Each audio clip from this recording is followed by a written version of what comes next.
Hi, my name is Tal Amiran. I'm the director of the short documentary Dafa Metti, and I'm really excited to have the film screening at the festival.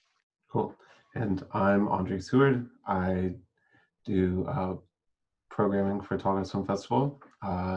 So we're doing this Q&A for the festival, for the film. I apologize. Maybe I'll let you say the name of the film because Sure. The title of the film is Dafa Metti, which okay, in Wolof is difficult. cool. Yeah. And if I'm not mistaken, uh, when I was watching the film, that's it's something that you hear, or at least one of the narrators says that this is very difficult. I'm assuming that's where you got the title from? So when I did the interviews, there's one literally, that word repeated itself time and time and time again. So I interviewed quite a few people, perhaps 7 in total, and the word Dafa Metti kept on repeating itself. And at some point when I was looking for a title, I was living with that word for months and months. And that became almost like literally the definition of this project, because that struggle and difficulties that these migrants go through, and also the way they pronounce it, Dafa Metti, it's with full of emotion, full of pain, full of sort of suffering. So when I was looking for a title for the film, it almost became, it was almost obvious that that's going to be the title for the film. It almost like it just had to be Dafa Metti, Yeah. Very cool. Mm. And so why did you decide to take on this project to do this story? So the project began when I visited Paris with my previous film, Sandman, which was a short doc that was screened at the festival in Paris. And when the festival wrapped, I went to Trocadero, the Eiffel Tower, just like any other tourist. My family joined me, and I was just noticing these sellers, these migrants, but so many of them selling the exact same souvenir. It was like an identical trinket, and they were all selling the same thing. And standing there for about an hour or so, every half an hour, 20 minutes, the police officers would just emerge out of nowhere behind bushes and will start chasing these guys up. And the guys will be dragging the souvenirs and just run for their lives. And it was like a cat and mouse chase. And tourists will be filming it on their phones and looking at it, laughing, snapping on their iPhones. And I thought, gosh, there's something there. Clearly, these guys, doing that job illegally, and this is why they're constantly running away, escaping. And when I got there in the evening, because I'm quite visual, so I was just looking at all these trinkets glowing in the dark, and there was like a sea of them for miles and miles. You see these hundreds, if not thousands of souvenirs glowing in the distance. And because I realized that, these guys were running away, I realized that the story there, I realized that, clearly they're doing it for a living, and they just try to make a living. And these souvenirs just really stayed with me, that sort of image of the souvenirs and the vendors running away. It just never really left me. So when I went back to London, I researched it. I wanted to learn more about it. And then I realized, having read about it a bit online, and by the way, there was so much nonsense written about it. People saying, these guys are part of a cult, and they're all really extreme, religious fanatics, and all the money, goes to like a big leader somewhere. It's absolute nonsense. Mhm. And I realized that there's a story there. These migrants all, immigrated from Africa illegally, living, trying to make a living. So I decided just to travel to Paris for a couple of weeks to see who I managed to speak to, who I managed to meet, what access I'm able to get. And, slowly, bit by bit, the project started to emerge. I started making contacts. I met some of the vendors were happy to speak to me, building trust, gaining access. And then it became, clear that this is going to be my new project. All my projects start with something which visually I find arresting and interesting, and it just grabs my attention, but there has to be a story there. There has to be something behind it that will be worthwhile for me to, to delve into, to explore. Yeah, And this is how it came about. very cool. So Mm, thank you for that. You answered a few of my other questions cool. with that. So when you were looking for people to film and to get their story, I would assume that quite a few people were pretty reluctant or maybe didn't want to interact at all. Mm. So you said it was kind of a process to build up trust and to get people to agree to tell their stories. So with that, how long in general did this take? And how long did it take for you to from the first time you met someone to have them agree to be interviewed? So that's a really good question. So when I got there, I had no access whatsoever. So it was literally me sort of approaching some of the vendors saying, hi, I'm Tala from London, and just starting a conversation. You know, obviously, like we all are, some people are a bit more timid, some people are a bit more, you know, forthcoming and open. And obviously there were people who straight away just wouldn't speak to me. Just, they would feel intimidated or uncomfortable. And also something worth mentioning to begin with, the language barrier was a big issue because I don't speak French Mhm. and not Wolof, and they speak French and Wolof. So initially I wasn't able to speak to the people who literally didn't speak a word of English because we literally couldn't communicate. So I was able to communicate with some of the guys who were speaking English. And in fact, in my first trip, I met a guy who ended up not being in the film.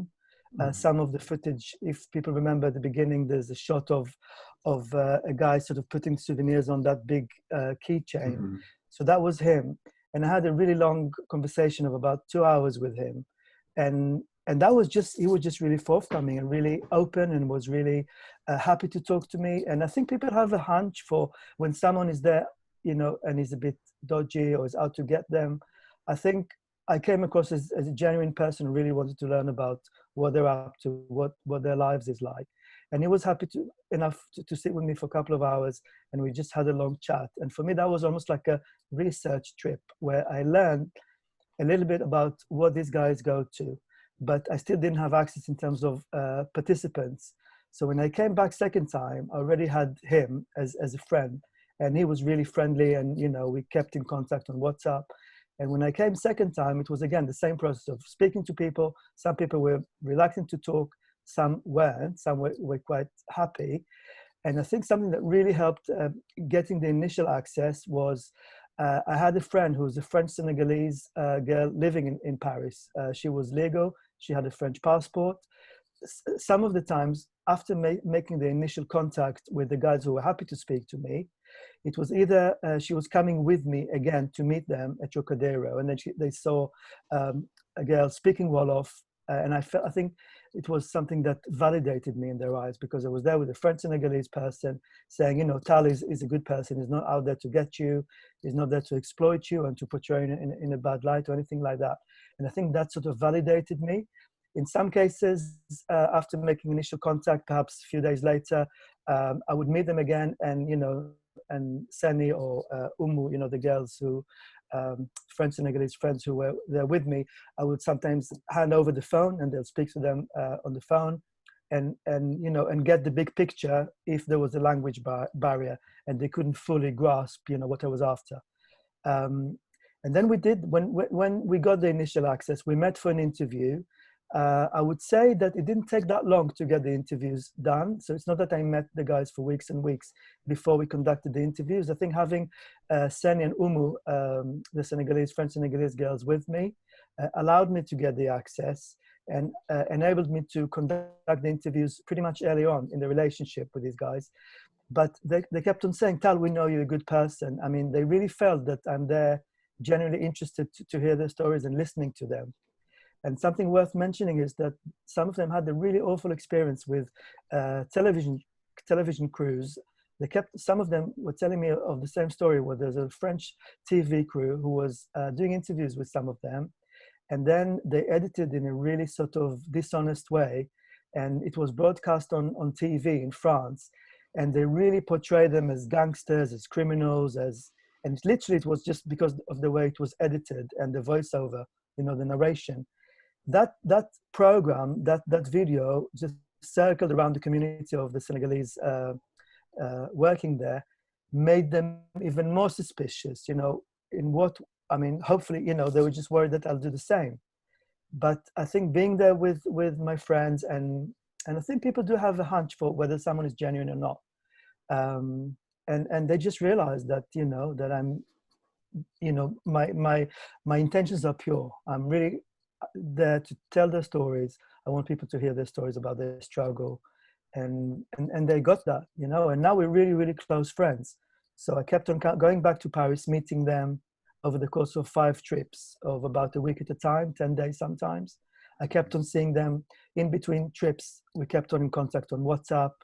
I actually had the COVID back in March, and I'm okay now. I recovered, but they were really worried about me, you know. So we texted each other, you know, how you doing, Tal? And one of them was ill a few weeks ago. I was worried that he got it. He didn't in the end. But you know, when you make a film, you know, you create this sort of that sort of bond and relationship and close, you know, contact with people.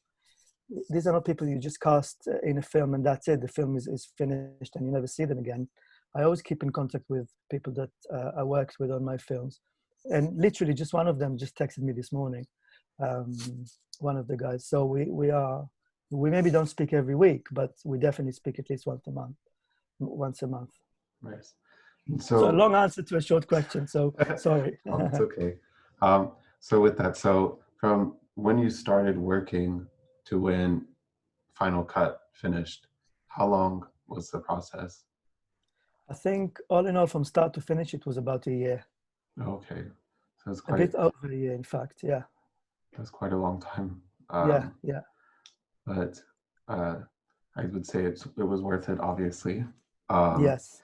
So I wanted to ask as well, I think you answered this, but I want to make sure about how many different stories of people, different perspectives are actually in there. Because for me, it was kind of hard a few times to figure out exactly who was speaking, about what. So Yeah. how many people were actually involved, or at least were interviewed? Sorry. Sure. So I ended up interviewing, let me think, 3, 4, 5, 6 vendors in total, 6 or 7. Okay. 6 or 7, and in the film there are mostly two interviews, so 2 characters or 2 participants, apart from one scene, which is the scene in one of the guys' accommodation in his room, and that part of the narration or the voiceover is done by a third person, a third interviewee. But the rest of the film is just 2 characters, and I'm cross-cutting between their interviews. Yeah. So why did you decide to use their interview or their narration as opposed to other people's? Do you mean why I decided to interview them and use their voiceover rather than other people? How do you mean? Other vendors or other? Yeah, so you said you interviewed about 6 different people. Yeah. You ended up using mainly 2 different interviews. Yeah. So how did you choose? Yeah. I think it was literally based on the content of the interviews and you know what I had in an interview. I think the 2 main interviewees that ended up in the film, and by the way, I had hours and hours of interviews that didn't make it into the film in the end. I kept on shortening it until it arrived at the length of 14.5 minutes. But they were genuinely the strongest interviews in terms of storytelling, in terms of the emotion, in terms of communicating their ideas in the most eloquent and emotive way. And as an editor, and I also edit and I shoot and edit my films as well. So you listen to everything, and then when you start constructing the story, it's really about finding the parts of the interview or the voiceover that they just work in the storytelling. Yeah. Speaking of that, for me, I'm sorry, I don't remember the exact words. I should have written it down, but for me, kind of like what you were saying, like the last thing that we hear for the film coupled with the image go very well together. Is that something that, could you remind me exactly what's the last thing that we hear? Something that. So in the film, the last shot is a shot of a toy dog that sort of keeps on bumping against the railing on the pavement. And the guy is saying, we have a dream, we hope that one day we will succeed. And I think that's how it ends. So these are the last words. One day we will succeed. And I think it's a fantastic question about that particular shot, because you know, as a doc filmmaker, you work with intuition. You know, I never write the script before I go shoot. Everything comes together in the edit. And I think it's really important for an editor to trust their intuition and go with the emotion as a director as well. When I was there and I literally walked past that toy dog and I saw that toy dog kept on bumping against that railing, and the batteries in the toy started to run out and the dog started to slow down. And the camera was there and I was filming it. At some point, the dog sort of stopped. You know, the toy stopped, the batteries died, and the dog literally stopped. I'm not sort of being cheesy or corny, but that moment I had tears in my eyes when it happened. Yeah. Genuinely. I had tears in my eyes because it was, I felt so identified with that toy dog as a metaphor for what they go through. The vendors were standing literally a meter away from it. And when I saw it, I literally knew that this is going to be the last shot in the film. I just knew it. That was my intuition, but physically, emotionally, I welled up. I had tears in my eyes because it was really that moment when that's almost epitomized and symbolized everything for me. That kept on, you know, that struggle, bashing one's head against the wall, trying to make progress, and you keep on trying. And when you bring the dialogue together with the image, you know, this is filmmaking, this is storytelling, it just clicks, you know, and it just works. So I wanted to know also, so like you said, the last image, perfect. With that, so is that something that you took a while to find what to put with that image, or was it something that you, like, what was the order? Was you said so when you recorded that image, you knew it was the last thing that you were going to put, you wanted it on that. Yeah. But how did you get from there to the closing line?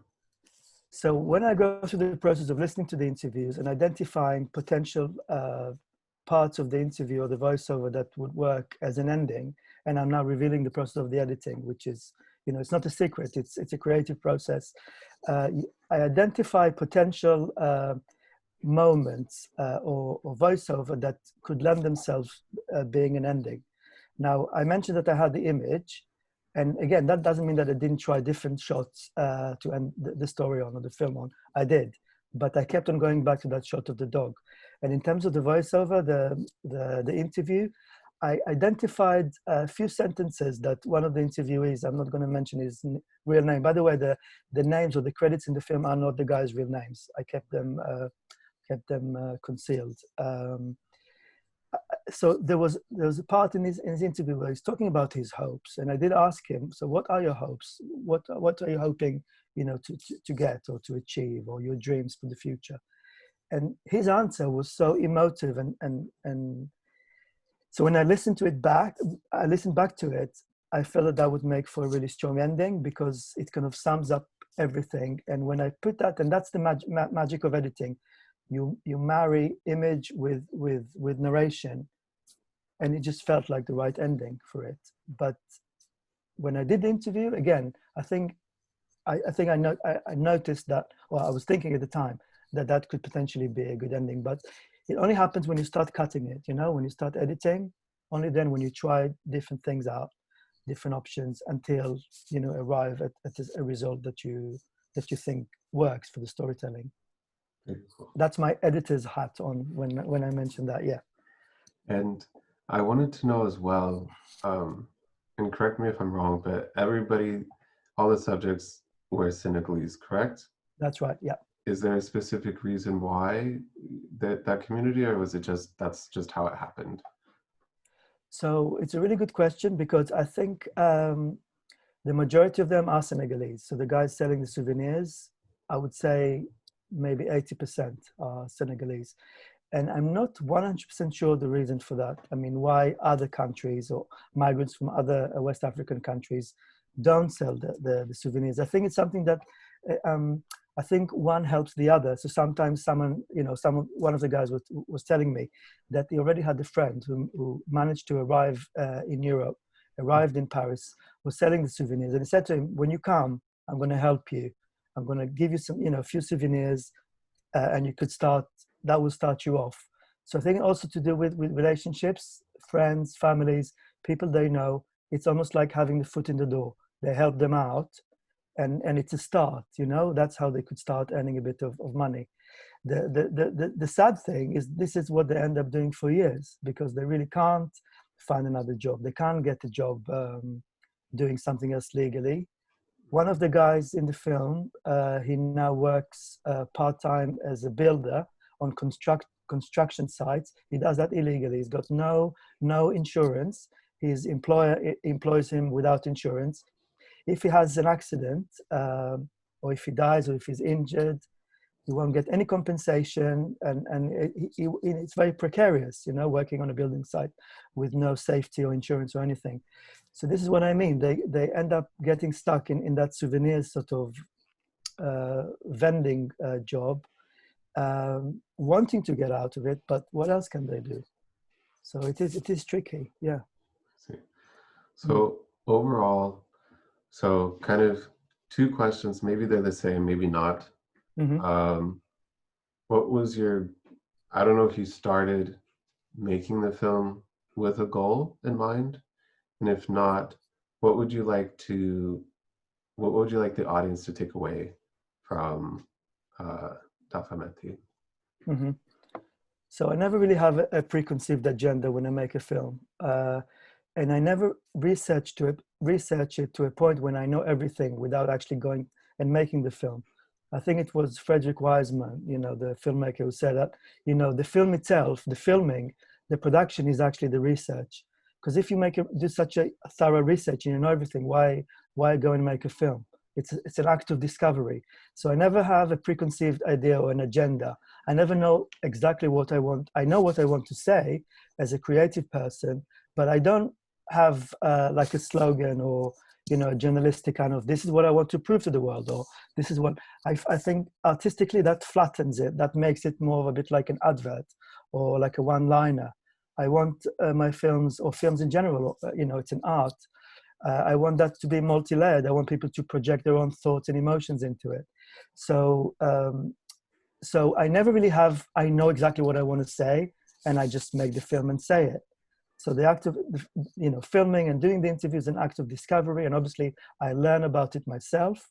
And I guess what I want people to take away from it is really, because I think all my films so far all focused on communities who are marginalized, people who are left in the shadows, you know, of society, often overlooked. People overlook them, you know, people just take them for granted, almost like a furniture of the high street. They're just there. And I feel, not that I don't want it to sound patronizing and giving them a voice, but I genuinely want people to hear what this guy's got to say and to shine a light on their struggle. Because I think there's so much, especially in the UK in recent years, there's such a racist sentiment, you know, with all the Brexit. And for me, it's really important to give these people a voice, and people, you know, listen to them, listen to how, you know, to their struggles, why they're there. They're there because they need to make a living, because they have to support their family, because they come from a country, you know, their families literally, they're starved. They have no bread and no water to drink sometimes. So what I want people to take from it, I guess, is perhaps getting an understanding, or having perhaps some sort of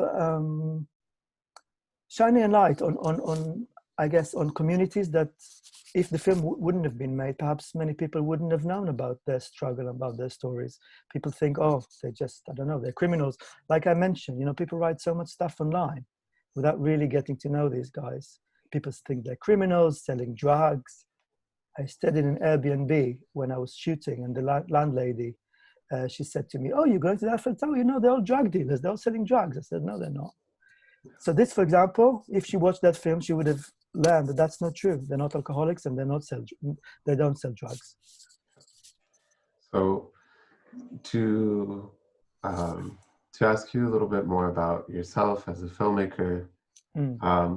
So I know this past year has been kind of crazy, but have you been working on any new projects, or do you have anything that you'd like to do once it's more possible, I guess? Yeah, so well, that's a great question, isn't it? We're all kind of dealing with that. So I had a couple of projects that I started before COVID started earlier this year, and I had to you know, it all came to a halt a bit. So now I'm looking at, you know, I've got a few ideas for other projects, as well as continuing with one of the projects. I think I have an idea of how to develop it further. So this is where I'm at with it. So ideas for projects, new projects to start, as well as continuing with the project that was paused. I forced to pause or to stop for a while because of COVID. I think the problem with COVID also, you know, when we think of storytelling and image making, because everybody's wearing masks, it gives, you know, if we shoot verite or if we shoot outside, it gives a film a very, very sort of here and now sense of a timeline. You know, it's 2020, there's COVID, everybody with masks. And if the story is not about COVID, and I appreciate there's lots of filmmakers making films about that, perhaps for me, it's less something that I want to focus on, then how do you shoot without having that 2020 stamp on it? You know, this is where I'm shooting, and you know what I mean? So this is obviously a problem or an obstacle, but I will, you know, I will find a solution to that. So did you want to share a little bit about the projects you're working on, or is that under wraps? I think it's perhaps early days Okay. for me to really elaborate on it too much. But, you know, I always have few projects in the pipelines, and then at some point, this is how I work. And then at some point, one project takes off. I get access, or I get really sort of, sometimes you have false starts. Sometimes you start on project, you think there is something there, and perhaps a couple of months down the line, you realize that it's not really what you want to pursue. So this is how it's always been with my projects. So from perhaps 3 or 4 ideas that I have now, I think there will be one which will very clearly lend itself into becoming my new film. But only time will tell. So it's probably going to become clearer in the next few months. Okay. Yeah. And just in general, have you been participating in quite a few virtual film festivals this year, or? I have actually. I have. It's been. It's a new sort of experience for me, isn't it? The virtual. I participate in many Q&As on Zoom. It's all online, Yeah. and you know, and it's great. And this is like the new normal, isn't it? Not having physical festivals, and I'm used to it now. Almost to a point when I wouldn't say I forgot what it's like being in a physical festival, because I have been with my previous films, and it's amazing. And I guess no virtual festival sort of can replace that.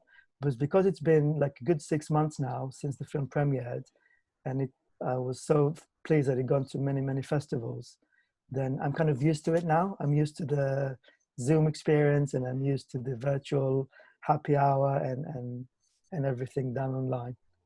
And I guess that's gonna stay the case until this We'll pandemic see. ends. Yeah. And so I think I don't have any more questions, but if there's anything else you'd like to say, please do so. If not, thank you so much for joining me virtually and for answering these questions. And on behalf of Tallgrass, I'm very happy that that your film is going to be in our program this year. Thank you so much for selecting Dafa Metti. It was lovely chatting to you, Andre. All right. Take care. Take care. Bye. Bye-bye.